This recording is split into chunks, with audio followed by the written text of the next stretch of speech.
আসসালামু আলাইকুম, hello viewers. আজ আমি ওয়াটার রিসোর্স ইঞ্জিনিয়ারিংয়ের দ্বিতীয় অধ্যায় সম্পর্কে কিছু বিস্তারিত কিছু ম্যাথ নিয়ে এসেছি, যা এই অধ্যায়ের ম্যাথগুলো খুবই ইম্পর্টেন্ট আমাদের।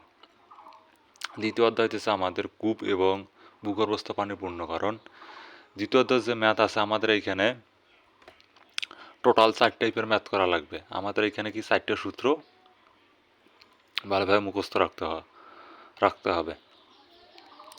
4টা সূত্রের মধ্যে আমাদের যেটা হইতেছে, প্রথম যে সূত্র 4টা এইখানে আমি আগে থেকে লিখে রেখেছি। এই সূত্র 4টা হইতেছে এইখানে আপনার প্রথম আমাদের লাগবে কনফাইন্ড একুইফার।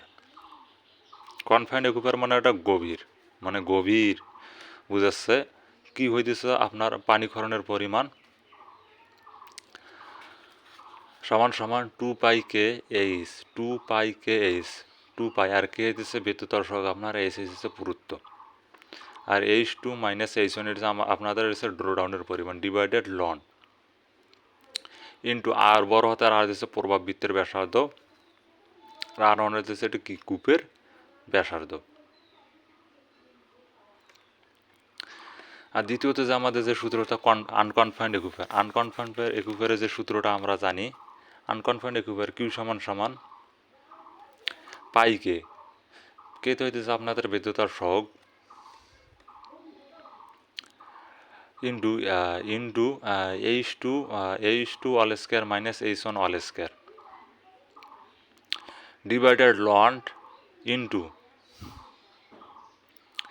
আর ডিভাইডেড, আর তো আমরা জানি প্রভাববৃত্তের ব্যাসার্ধ, আর ওয়ান হইতেছে আমরা কি কূপের ব্যাস, আর H2 আর H2 মানে H1 এটা আপাতত আমি এটা পরে বলতেছি এটা কি হবে এর নোটেশনটা।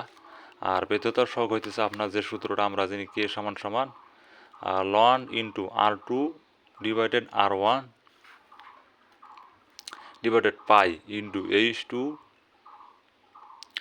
All square minus H1 whole square, আর স্থানান্তর সহগ টি দ্বারা প্রকাশ করা হয় সমান সমান ln into R2 divided R1 divided 2π/S1 minus S2। এটা আমাদেরকে ড্রোডাউনের পরিমাণ। মূলত এই 4টা সূত্র আমাদের দ্বিতীয় অধ্যায়ে খুবই ইম্পর্টেন্ট। এই 4টা সূত্র জানলে আমরা কি সবগুলো ম্যাথ ইজিলি পাবো, কোনো সমস্যা হবে না। এখন আমরা যে এই 4টা সূত্র আছে, এই 4টা সূত্র দিয়ে 4 রকমের আমরা কি করব, ম্যাথ করব। প্রথমে আমাদের যে ম্যাথটা আমরা করব কনফাইন্ড একুইফার। আমরা একটা কনফাইন্ড একুইফারে ম্যাথ করব। আমরা কিভাবে বুঝবো, আবার অনেক কোশ্চেনে দেওয়া থাকে কনফাইন্ড একুইফার, আবার মানে দেওয়া থাকে না, এটা আমরা কীভাবে বুঝবো। আগেই আমি বলে দিছি যে কনফাইন্ড একুইফারে দিচ্ছে মানে গভীর, মানে কূপের গভীর বলতে কনফাইন্ড, আর অগভীর বলতে বোঝাতে আমার আনকনফাইন্ড। এইটা আমাদেরকে ভালোভাবে খেয়াল রাখতে হবে, আর কোশ্চেনটা ভালোভাবে মনোযোগ সহকারে পড়তে হবে। যেমন উদাহরণ 10, এই মাঠটা আমরা কী করবো, এখন কী করবো, সমাধান করব। আমাদের এখানে দিচ্ছে যে 100 সেন্টিমিটার ব্যাস সম্পন্ন একটি গভীর কূপের পানিধারক স্তরে পুরুত্ব এবং আকর্ষিত অবনমন যথাক্রমে 10 মিটার ও 6 মিটার হলে কূপটির উৎপাদন ক্ষমতা নির্ণয় করো। এখানে প্রভাববৃত্তের ব্যাসার্ধ 250 মিটার এবং বিদ্যুতার সহগ 20 মিটার। আমাদের কি বলছে কোশ্চেনে, কূপের উৎপাদন ক্ষমতা নির্ণয় করতে। কূপের উৎপাদন ক্ষমতা বলতে বা ক্ষরণের পরিমাণ মূলত সব কিছুই একই জিনিস, সবগুলো একই জিনিস। এখানে আমাদেরকে কিউ এর মান নির্ণয় করতে বলছে। আমাদেরকে কোশ্চেনটা ভালোভাবে বুঝতে হবে। এখানে যেহেতু গভীরের কথা বলছে, তার মানে একটা কনফাইন্ড একুইফার। কনফাইন্ড একুইফারের সূত্র আমরা এখন বসাবো।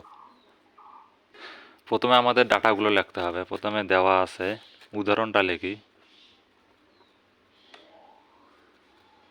উদাহরণ হইতেছে 10 দেওয়া আছে, লিখলাম। আমাদের কোশ্চেনটা আগে ভালোভাবে বুঝতে হবে। আপাতত আমি পরে সূত্রটা লিখতেছি। এখানে আমাদের আপাতত প্রভাববৃত্তের ব্যাসার্ধ, প্রভাববৃত্তের ব্যাসার্ধ আমরা আর দ্বারা প্রকাশ করি। এখানে আমাদেরকে প্রভাববৃত্তের ব্যাসার্ধ দেওয়া আছে কত, 250 মিটার দেওয়া আছে। আবার কোশ্চেনে কিন্তু আবার অনেক সময় প্রভাববৃত্তের ব্যাস দেওয়া থাকলে তখন আমাদের কি ব্যাসার্ধতে কনভার্ট করে নিতে হবে। যেহেতু ব্যাসার্ধ দেওয়া আছে আমাদের কি কোনো সমস্যা হবে না, ডাইরেক্টলি এটাই লিখব। প্রভাববৃত্তের ব্যাসার্ধ আর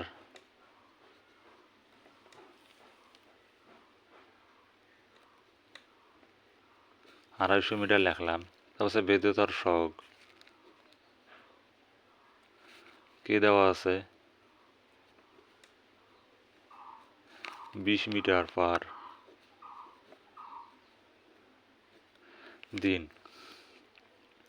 ইচ্ছা করলে আপনারা এটা মিটার পার সেকেন্ডে কনভার্ট করতে পারবেন, মিটার পার সেকেন্ডে কনভার্ট করতে পারবেন, কোনো সমস্যা নেই। মিটার পার সেকেন্ডে কীভাবে কনভার্ট করবেন আমি আপনাদের দেখাচ্ছি। বিদ্যুতের শক দেওয়া আছে 20 মিটার, এটা মিটার পার সেকেন্ডে কীভাবে করবেন, এটা হচ্ছে 20 দেওয়া আছে 20, দিন দেওয়া আছে দিনের কারণে 24, ঘন্টা দেওয়া আছে আমাদের কত 60, ঘন্টা কারণে 60, ঘন্টা সমান 60 মিনিট, আর সেকেন্ড হইতেছে 1 মিনিট সমান সমান 60 সেকেন্ড। আপনারা এইভাবে করবেন 2.31 ইন্টু 10⁻⁻4 মিটার পার সেকেন্ড। আমি আপনাদের দেখাই দিলাম, কোনো সমস্যা না। আপনারা এভাবে করলে মিটার পার সেকেন্ড সহজলি ইজিলি পারবে, কোনো সমস্যা নেই। তারপর হইতেছে এইচ হইতেছে আমাদের এই যে পানি ধরক স্তরের পুরুত্ব, পানি ধরক স্তরের পুরুত্ব আমাদের সবসময় এইচ দ্বারা প্রকাশ করি। এইচ হইতেছে 10 মিটার। আর যে ড্রো ডাউনের পরিমাণ মানে আকর্ষিত অবনমন যত, অবনমনটা বলতে মূলত কি বোঝায়, সাপোজ একটা কূপ থেকে পানি তোলার পর পানিটা নিম্নগামী যাওয়ার পরে ক্রমশ একটি নিম্নগামী আকার মানে উত্তাল আকার একটি শঙ্কু ধারণ করে, এটি হচ্ছে মূলত আমাদের কি অবনমন বা শঙ্কু, ওইটা বুঝাইছে। এর মান হইতেছে H2 মাইনাস, এর মান আমাদের দেওয়া আছে কত 6 মিটার। আমাদের এই যে এখানে কূপের ব্যাস লাগবে, এই যে কূপের ব্যাস, এইখানে কূপের ব্যাসার্ধ লাগবে, এখানে কূপের ব্যাস আমাদের দেওয়া আছে। আমাদের কূপের ব্যাসে যে এখানে 100 সেন্টিমিটার দেওয়া আছে, যেহেতু ব্যাসার্ধ আমাদের কি লাগবে, ব্যাসার্ধ লাগবে, তার কারণে যদি দ্রাবক ব্যাসার্ধ কনভার্ট করে নিয়ে আসছি 50 সেন্টিমিটার। আমাদেরকে যদি সবগুলো ইউনিট আমাদের মিটারে আছে, এটা আমাদেরকে মিটারে নিয়ে আসতে হবে, তার কারণে 100 দ্বারা ভাগ করার পর 0.5 মিটার, 50কে 100 দ্বারা ভাগ করলে 0.5 মিটার, এটা আমাদের মিটারে চলে আসলো। এখন আমাদের যে বিদ্যুৎ দর্শক আপনাদের দেখাই দিলাম, এখন আমাদের যে কাজটা করতে হবে, পানি প্রবাহের পরিমাণ বা পানির উৎপাদন ক্ষমতা কিউ এর মানটা আমাদেরকে বের করতে হবে। এখন আমাদের যে সূত্রটা আমরা এখন জানি যে কনফাইন্ড একুইফারের যে সূত্রটা আমরা জানি, কিউ সমান সমান 2πk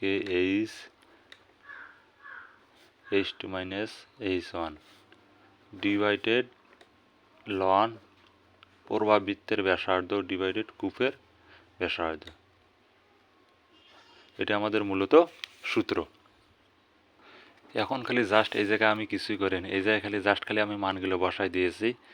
2πকে আর বিদ্যুৎ সহগের মান দিয়েছে বসাইছে এখানে 20, আর পুরুত্ব হইতেছে 10, আর অবনমন সংকিত যেটা হইতেছে 6, আর লন ইন্টু প্রবাহবৃত্তের ব্যাসার্ধ ডিভাইডেড কূপের ব্যাস মানে 0.5 মিটার। এখন যদি আমরা ক্যালকুলেশনটা করি,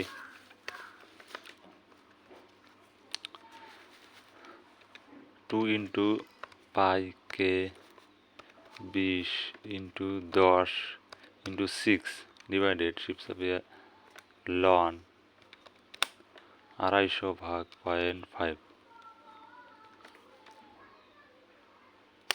তাহলে আমাদের মান হইতেছে, প্রবাহের পরিমাণ হইতেছে 1213.24, এটা আমাদের কি আসবে মিটার পার দিনে।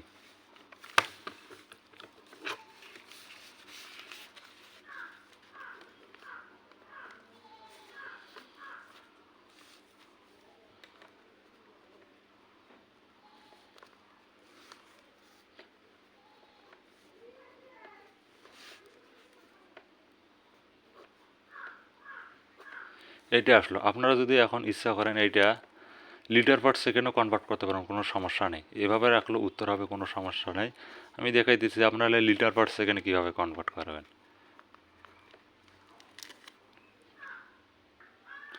হইতেছে আপনারা এইভাবে কনভার্ট করবেন, এইটা 0.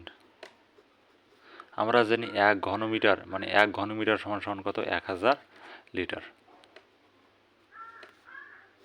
যেহেতু ডে আছে, ডের কারণে 24 ঘন্টা, যেহেতু ঘন্টা আছে 1 ঘন্টা সমান সমান 60 মিনিট, 1 মিনিট সমান সমান কত 60 সেকেন্ড। এটা যদি আমরা কনভার্ট করি